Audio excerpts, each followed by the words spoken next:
FianceVisaServices.com, your personal immigration guide. Hi, Fred Wall here. Today's question is, how can you prove your bona fide relationship for a fiancé K1 or spousal CR1 visa? Most fiancé or spousal visa petitions that run into trouble are the ones where the couple has failed to convince the consular officer that the couple has a genuine, officially called bona fide or bona fide relationship. Today, I will share some of the techniques that I use when I help couples choose and present their proofs to show that their relationship is genuine and worthy of a visa approval. Two departments of the government are involved in reviewing each fiancé and spousal petition. USCIS handles it first, and they're mostly concerned that the couple meets the basic eligibility requirements. The couple's civil documents are in order, and the FBI has given the American sponsor a clean bill of health. Now, once USCIS has approved, the case is passed on to the U.S. State Department. Now, while USCIS was most interested in the basic facts, the Department of State is more interested in the quality of the evidences.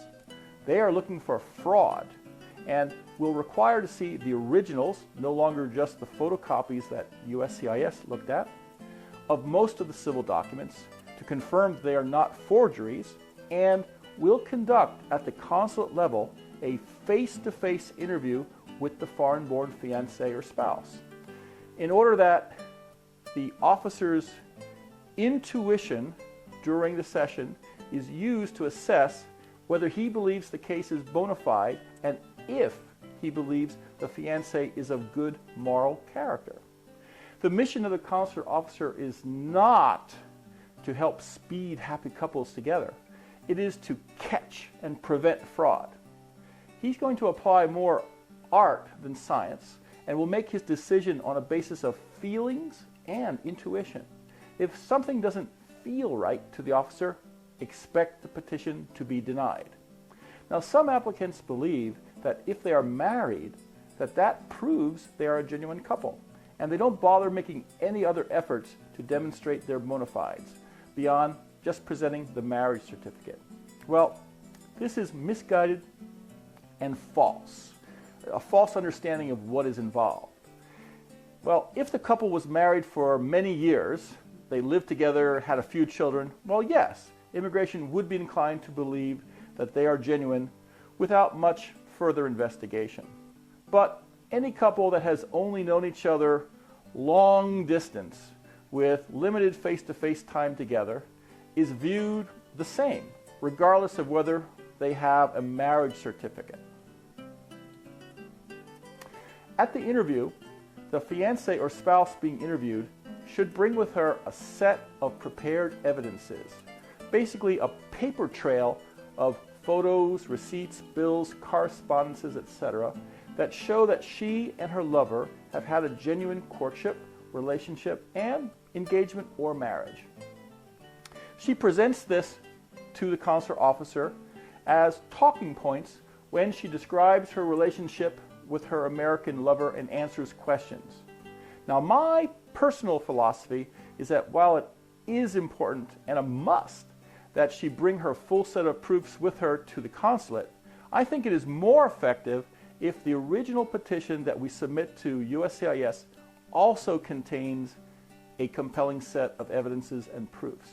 This is in order that the consular officer, in his quiet review and preparation just immediately in advance of the interview, has time to go over these materials, and if he sees that most of his questions are already satisfactorily answered by the logical presentation he reads, he will probably feel that he has no need for additional questions during the actual interview.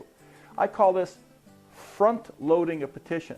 Now, if done well, the pressure should be taken off of your gal to perform and make a presentation. Now, one of the simplest ways to prove a long-distance relationship is with the evidence of your correspondences. Genuine couples communicate with each other on a regular basis. It doesn't really matter how they communicate, but it matters greatly that they do communicate. and that you do so on a consistent and ongoing basis. You can demonstrate this by showing logs, telephone bills, and well-chosen samples. So save emails and letters. Itemized telephone bills are also valuable. Only use a telephone service that provides an itemized log that shows every call that you made to your lover. Most long-distance prepaid telephone cards don't provide a record of your calls, but some do. And at Fiance Visa Services, I have posted a link to one that does. So if you need a prepaid card and you don't have a log with your current provider, go there. Now, for instant messaging or video chats, turning on logging of the history in your account should provide a useful record of every time you logged in and each time you connected to speak with your partner. Facebook walls, if printed out in their entirety, make one incredibly long and clumsy document. But scrolling up and down the wall, one can take screenshots of different subsections spread out evenly over time and use that as a presentation. Travel to meet your partner face-to-face as often as your schedule and finances permit is the ideal case. Once your relationship is serious, a meeting every 6 to 9 months looks best. Retain flight travel itineraries, boarding passes, and the entry-exit stamps from your passport that shows when you entered and departed her country.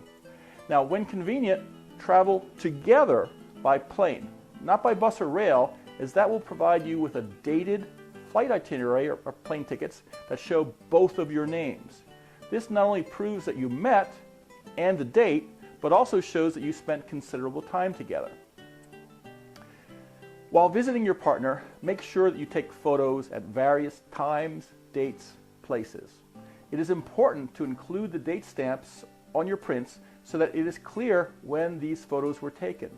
I have had clients who lost their camera and all photos on the last day of the trip, or returned to find that their memory cards were erased. Make backups, and before leaving her country, check that the photos are safe.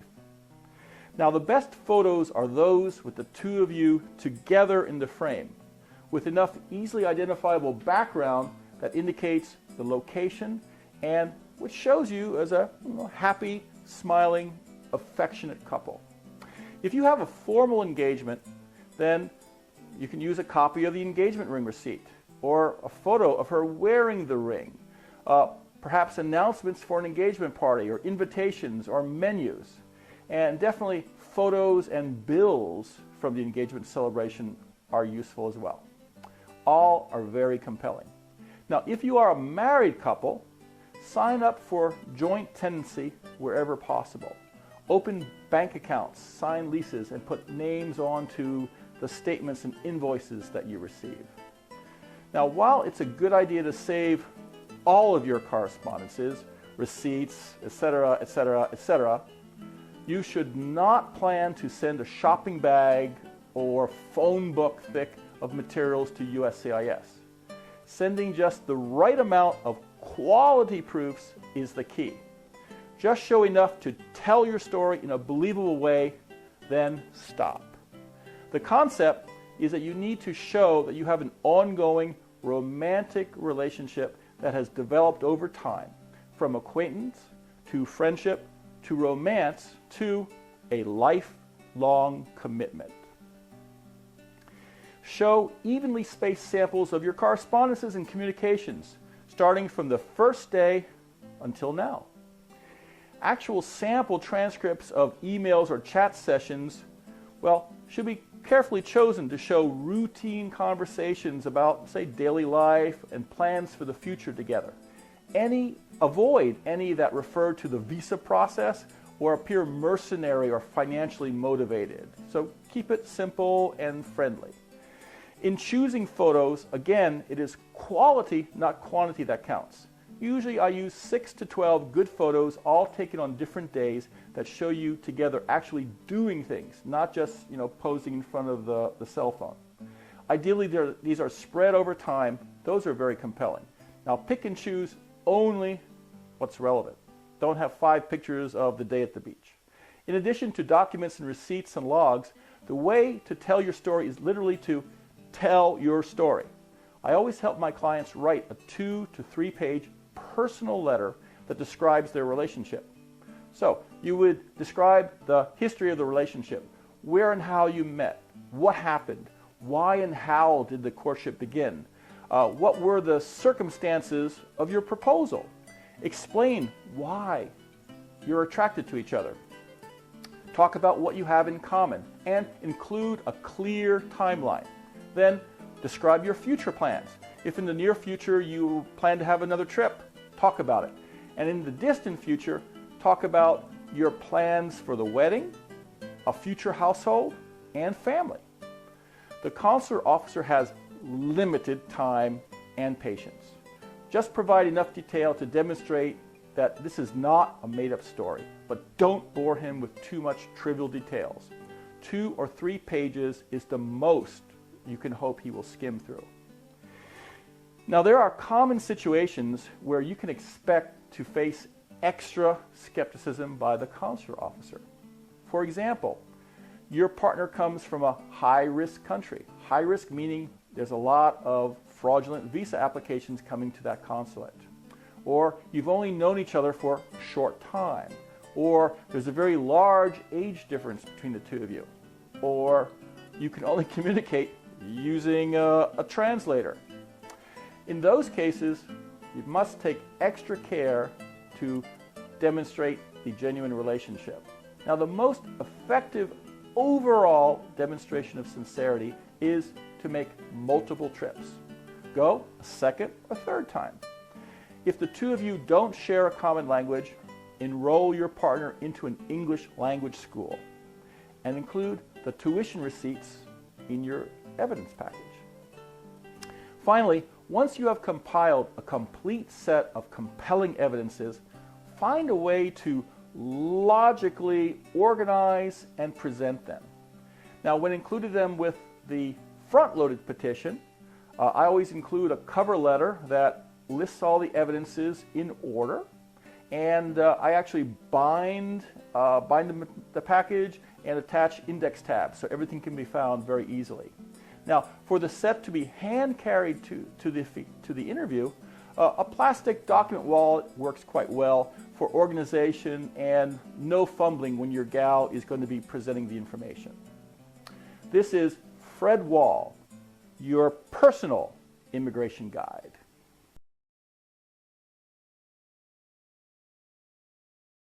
For your free copy of 120 must-have visa interview questions, visit fiancevisaservices.com/free.